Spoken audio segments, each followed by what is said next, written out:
The damage done to a child victim of sexual abuse is nearly incalculable. Emotional trauma nearly impossible to overcome. Drugs, suicide, addictions, violence, self-harm. Many never get a fair shot at life. They never get a chance to pursue a normal life like the rest of the world because they're just too consumed with running from the pain. And Democrats, well, they don't give a damn about any of this. They never have. Today's commentary is brought to you by MyPillow.com. They've got a fantastic spring sale going on right now. All you have to do is visit MyPillow.com. And if you're Souls and Liberty viewer, which you are, if you're watching this, you'll see that little code down there in the bottom left, Souls and Liberty. When you go to the website, just type that in to get even deeper discounts. Now, for decades, the Democratic Party has waged a war on children and the young. For all their pretensions about caring for the most vulnerable, they've promoted and signed into law some of the most vicious and evil legislation you could imagine. From abortion to child mutilation to human sex trafficking, it's fair to say the party of death never misses a chance to destroy the young. But more than active laws, there's also the sort of passive approach where they simply look the other way on such things as child pornography. Yesterday in Florida, Catholic and Republican Attorney General James Zuckmeyer announced a giant takedown of an international child pornography ring operating out of the state. It's tough to talk about some of this stuff, but what these guys were doing was truly heinous. There's not a word in the English dictionary that can describe the gross content that was on the videos. Our investigators have been able to get their hands on over 1 million videos showing sexual abuse on minors. Many of these individuals were babies that are being sold around the world. Yeah, you heard that right. Babies. Pornography of babies. 1 million videos.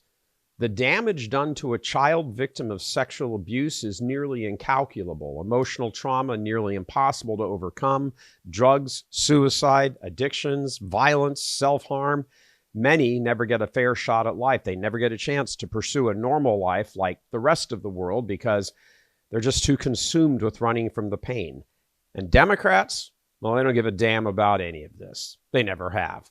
Remember the 350,000, a third of 1 million missing children smuggled into the country under Biden and Mayorkas. Remember that? Probably a safe bet that some of that vast number are in those million videos. It's fitting that these communist bastards are on what you could term a death march because death has been the currency they've trafficked in for decades. So definitely some poetic justice going on there. Meanwhile, back at the Biden ranch of the last 4 years, get this, $1 trillion, that's with a T, $1 trillion was being spent of your money to promote DEI crap in the Department of Defense over 4 years. $1 trillion. Imagine if that kind of money had been spent on capturing these child molesting pornographers. But hey, Biden's Attorney General Merrick Garland, he's too busy chasing down pro-life grandmas praying in front of abortion chambers and placing secret agents in Catholic parishes. The state of Idaho just signed into law the death penalty by firing squad for child molesters. Homeland Security and ICE just arrested a child molester who was also an illegal alien. It's kind of a notorious guy, actually. The border has now been shut down in just 8 short weeks, bringing an end to the massively profitable child sex trafficking operation run by the cartels. Question: if Donald Trump could do all of this in less than 60 days, why couldn't Biden and the Dems do it in 4 years? Answer: because they didn't want to. Plain and simple. They are the party of death. They must be crushed and never be allowed to rise again. Patriots are fighting the devil. If that's not obvious now, then nothing will make it so. Because we are fighting the devil, we must take care of ourselves, especially spiritually. Patriots need to be equipped not just for the political and cultural battle out there, absolutely important, but even more attuned to the spiritual battle inside. We are each week in the face of the demonic, so we invite you to join us in this healing prayer to better equip all of us in this mission.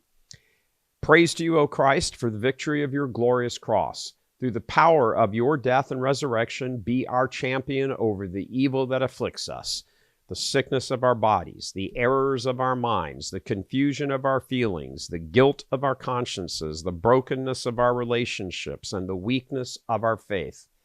Make good our hope in you, and restore us now and forever to your glory, O crucified and risen Lord.